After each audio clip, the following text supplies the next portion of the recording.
1500 ശേഷം വരണം. അല്ല. മലയാളിയാണെന്നാണ് പറഞ്ഞത്. അതെ. ആ ചോദ്യം ഞാൻ ചോദിച്ചത് കേരളത്തിൽ ജീവിച്ചോ എന്നല്ല, മലയാളിയാണോ എന്നാണ്. അതെ. ആണ്. ഉറപ്പാണ്. അതെ. എങ്കിലും ഒന്ന് ക്ലാരിഫൈ ചെയ്യാം. അദ്ദേഹം തൃശ്ശൂർ ജില്ലയിലെ മേഹം എന്ന സ്ഥലത്ത് ജീവിച്ചിരുന്നുവെന്നാണോ രേഖകൾ പറയുന്നത്? സംശയമുണ്ട്. പക്ഷെ അങ്ങനെയാണെങ്കിൽ അത് മലയാളിയല്ല. അല്ല. അല്ല. അല്ല. അല്ല. പെട്ടെന്ന് മനസ്സിൽ ആര്യഭട്ടൻ വന്നതുകൊണ്ടാണ് ചോദിച്ചത്. ആര്യഭട്ടൻ തൃശ്ശൂരിലെ മേഹത്ത് ജീവിച്ചിരുന്നു എന്ന് പറയുന്നു. പക്ഷെ ആര്യഭട്ടൻ ഒരു മലയാളിയാണ് എന്ന് പൂർണ്ണമായി പറയുന്നില്ല. അല്ലല്ല, ഇത് മലയാളിയാണ്. ഇത് മലയാളിയാണ്. 1500 മുമ്പേ എന്നല്ലേ പറഞ്ഞത്? അതെ. ആസ്ട്രോളജിയോ മാത്തമാറ്റിക്സോ ആണോ? അതെ.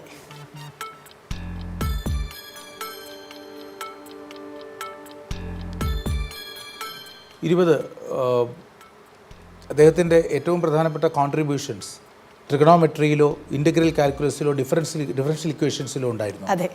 ത്രികോണമിതി സിദ്ധാന്തങ്ങളിൽ സംഭാവനകൾ ഉണ്ടായിരുന്നു എന്നാണ് ചോദ്യം. അതെ. അതെ. ഉണ്ടായിരുന്നു. മാധ്വാചാര്യനാണോ? അതെ. മാധ്വാചാര്യനാണോ വിചാരിച്ചത്? തൃശ്ശൂരല്ല, മാധ്വാചാര്യൻ്റെ കാര്യത്തിൽ പിന്നെ തൃശ്ശൂർ കൺഫ്യൂഷൻ വരുന്നത്. മാധ്വാചാര്യൻ കൊച്ചിയിലാണ്. അദ്ദേഹത്തിന്റെ പേര് മാധവാചാര്യൻ. മാധവാചാര്യൻ തന്നെയാണ്. മാധവ എന്ന് പറയില്ല സാർ, മാധവാചാര്യനേ ഉള്ളൂ. പക്ഷെ തൃശ്ശൂരാണ് സാർ, കൊച്ചിയല്ലോ, തൃശ്ശൂർ തന്നെ. അദ്ദേഹം കൊച്ചി രാജവംശമാണ് മാധവാചാര്യൻ.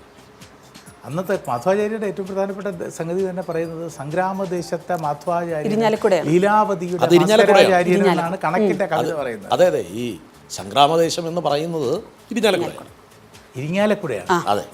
അന്നപ്പോൾ തൃശ്ശൂർ ജില്ല കൊച്ചി രാജ്യത്തിന്റെ കീഴിൽ വരുന്നതാണ്. കൊച്ചി രാജ്യം എന്നാണ് പറയുന്നത് മാധവാചാര്യരെ. അത് ശരി.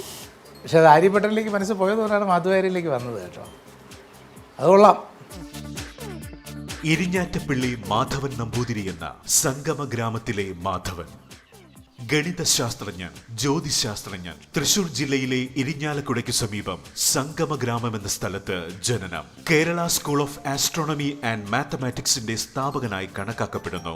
അനന്തശ്രേണികൾ, കാൽക്കുലസ്, ത്രികോണമിതി, ജ്യാമിതി, ബീജഗണിതം എന്നിവയിൽ നിർണായകമായ സംഭാവനകൾ നൽകിയിട്ടുണ്ട്. കാൽക്കുലസിന്റെ വികസനത്തിലേക്കുള്ള നാഴികക്കല്ലായി കണക്കാക്കപ്പെടുന്ന ത്രികോണമിതി ഫലനങ്ങളായ സൈൻ, കോസൈൻ, ആക്ട്രാൻജൻസ് എന്നിവ ആധാരമാക്കി വരുന്ന അനന്തശ്രേണി സമീപനങ്ങൾ ആദ്യമായി പ്രായോഗികമാക്കി.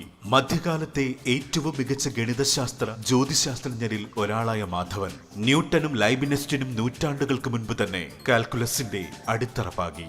കേരളത്തിന്റെ ശാസ്ത്രീയ പൈതൃകത്തിൽ അനശ്വരമായ തനത് വ്യക്തിമുദ്ര പതിപ്പിച്ചു.